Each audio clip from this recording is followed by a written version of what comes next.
Shalom dan selamat hari Minggu jemaat Tuhan yang terkasih. Di hari Minggu ini kita kembali dipertemukan oleh kasih dan kebaikan Tuhan. Kiranya atas segala kebaikan dan perhatian yang Tuhan berikan bagi kita, Dia izinkan dan Dia berikan anugerah yang terbesar bagi kita, yaitu kehidupan yang berharga di mata Tuhan. Besar harapan kita dan iman kita kepada Tuhan, agar senantiasa melalui lawatan dan kuasa Roh Kudus Allah, kita dimampukan untuk dapat memahami dan menyampaikan firman ini kepada adik-adik kita di ibadah KAKR di minggu ini.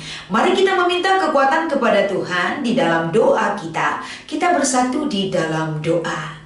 Terima kasih Tuhan buat segala kebaikan dan anugerah-Mu.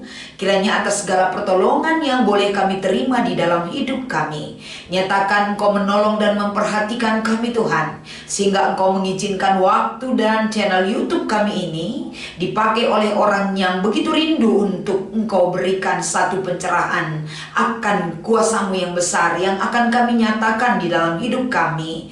Di dalam nama Yesus kami mengucap syukur dan berdoa. Haleluya, amin.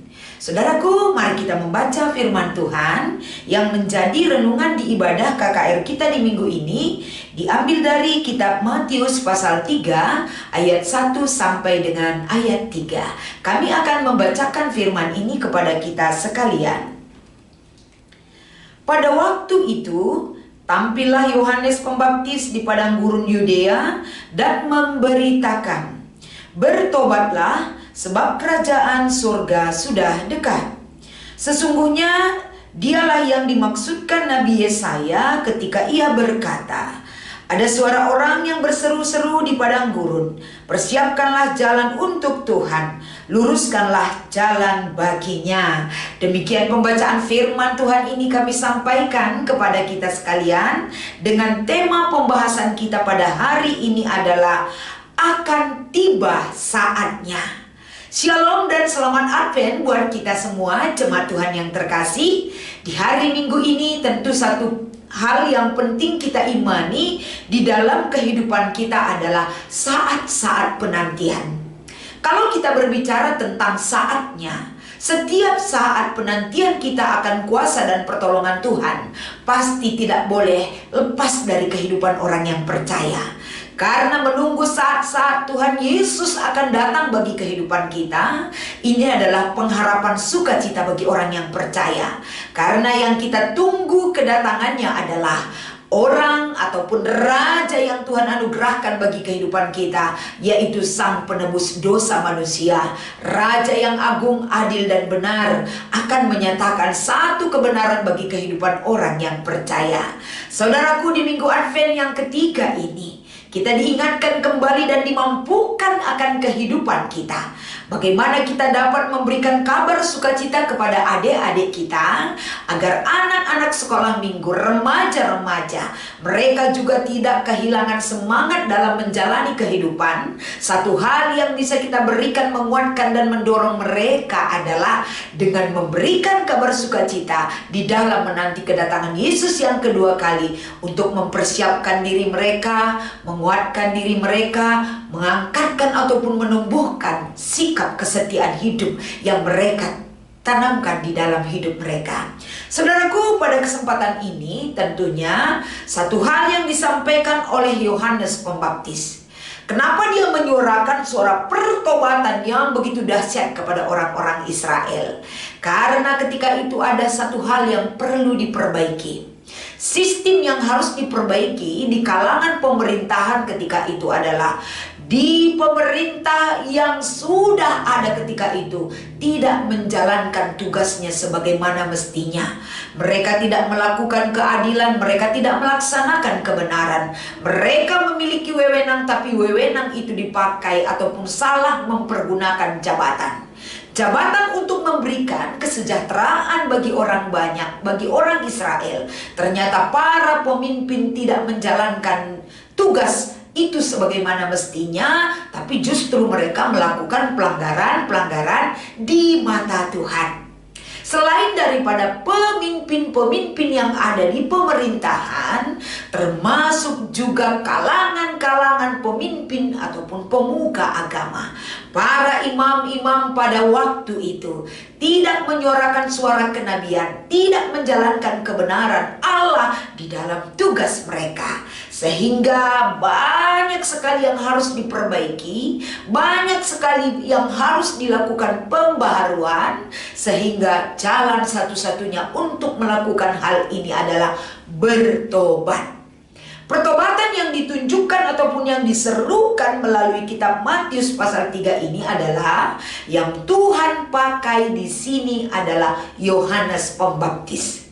Yohanes Pembaptis menyuarakan, mengkhotbahkan, memanggil, mengingatkan, menegur agar orang-orang banyak yang mendengar himbauan yang disampaikan oleh Yohanes Pembaptis, mendengar seruan itu, dan seruan itu menggetarkan hati mereka, mengubah perilaku mereka, menunjukkan bagaimana sikap yang setia di mata Tuhan.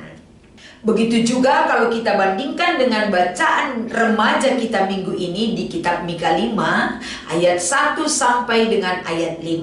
Seruan pertobatan itu, seruan bagaimana Yesus seperti yang sudah dinubuatkan akan hadir bagi dunia ini, sehingga perlu mempersiapkan diri, hati yang paling dalam untuk menerima kedatangan anak Allah itu sebagai Mesias yang ditunggu, yang akan memberikan jawaban terhadap apapun yang dibutuhkan oleh manusia yang menanti-nantikan kedatangannya.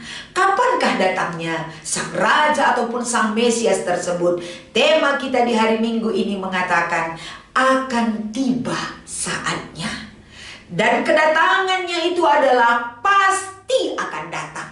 Kalau pasti dia akan datang dan akan tiba saatnya, persiapkan diri kita. Hal apakah yang perlu kita persiapkan, saudaraku? Kalau kita melihat anak-anak remaja kita pada saat ini, mereka harus memakai masa mudanya berarti di mata Tuhan. Mereka harus memakai kemampuannya, mempersembahkan yang terbaik di mata Tuhan melalui kelebihan kemampuan intelektualitas dan waktu mereka. Tidak boleh mereka abaikan, selalu memberi yang berarti di mata Tuhan. Begitu juga dengan anak tanggung, anak kecil, anak balita, anak batita, semua adalah milik Tuhan. Semua adalah aset-aset Tuhan. Mereka dikuatkan, mereka diingatkan melalui apa yang mereka miliki, kemampuan mereka, talenta mereka, bagaimana mereka setia mendengar firman Tuhan, bagaimana mereka mau dipakai untuk dipakai. Dari segi talenta-talenta yang mereka miliki sejak dini, mereka bisa memberikan persembahan hidup mereka bagi Tuhan.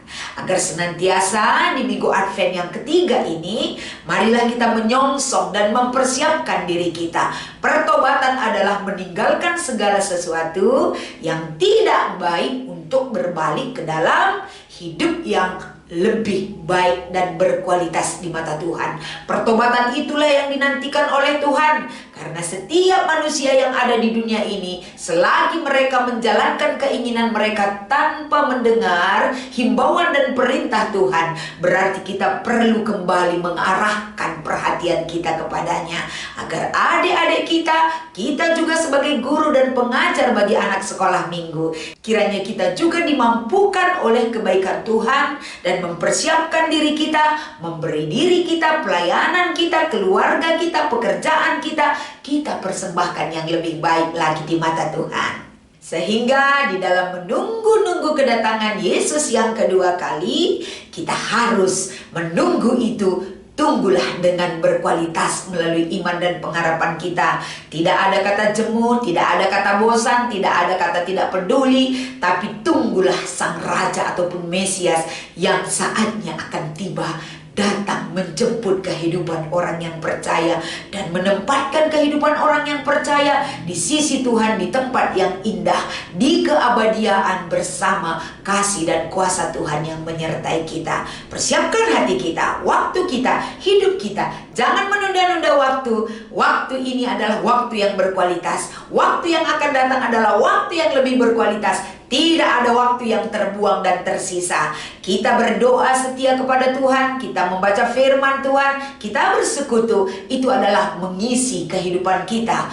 Orang yang menunggu banyak pekerjaan yang boleh dia persembahkan yang baik di mata Tuhan. Tuhan Yesus memberkati. Selamat mengikuti dan selamat melayani dan selamat menjalankan firman Tuhan yang menjadi renungan di hidup kita. Kita bersatu di dalam doa. Terima kasih Tuhan buat segala kebaikan pertolongan yang Kau izinkan dan berikan bagi kami. Kiranya setiap jiwa yang rindu untuk menyampaikan kebenaran firman-Mu, berkati ini menjadi kekuatan dan membawa sukacita bagi yang menyampaikan dan menerima Injil kebenaran-Mu. Di dalam nama Yesus, inilah harapan dan doa kami. Kami bersyukur selalu kepadamu. Haleluya. Amin.